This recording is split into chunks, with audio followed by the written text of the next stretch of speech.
Hi, my name is Sylvia, and I grew up in a Catholic home.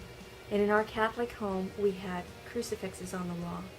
And I remember feeling a sense of fear and shame and guilt to see Jesus that I'm supposed to have this relationship with, but seeing him hanging on that cross and thinking, I somehow put him there. And when I was 7 years old, I was invited to Vacation Bible School with the Salvation Army. And I remember walking into the chapel and feeling a sense of guilt because this is not my church that I was walking into.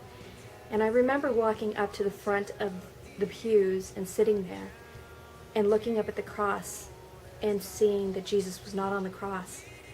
And it was so funny because the lieutenant recognized that I was apprehensive about something, and she came up to me and asked me, honey, are you okay? And I said, well, I'm just curious. Why is Jesus not on the cross like he is at my church? And she sweetly held my hand and said, well, because if we believe that Jesus has died and risen and is seated at the right hand of the Father, then he no longer is hanging on that cross. And for me, that was an aha moment, and I couldn't wait to go home and tell my sisters and my mom and my dad and my friends. But then, on that very same moment, I realized that I could never tell them because they would not let me come back. They would never let me come back. And so guilt and fear and shame overcame me at 7 years old. But it planted that seed. It planted that seed that would someday bloom into a beautiful fruit of Christ. So I had my dark ages. I call them my dark ages because I was far, far from Christ.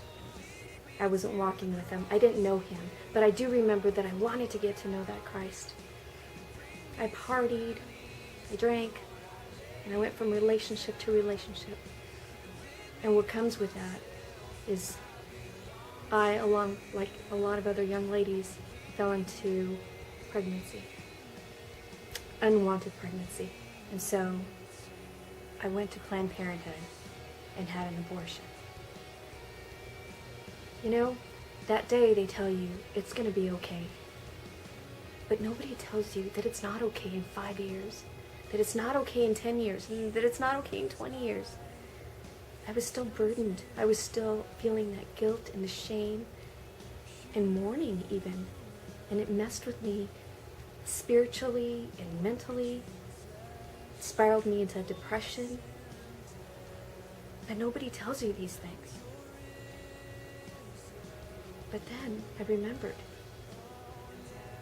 that what that lieutenant had said about that Jesus that is no longer on the cross and that is seated at the right hand of the Father, and that he has paid the price. You know what? He's paid my price. I don't have to carry that burden with me anymore.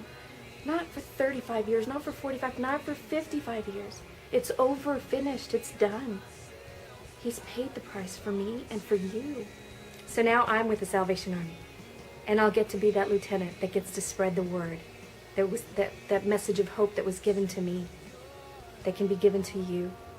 So if you're held captive by shame and fear and guilt, I'm here to tell you that Christ has come to set you free.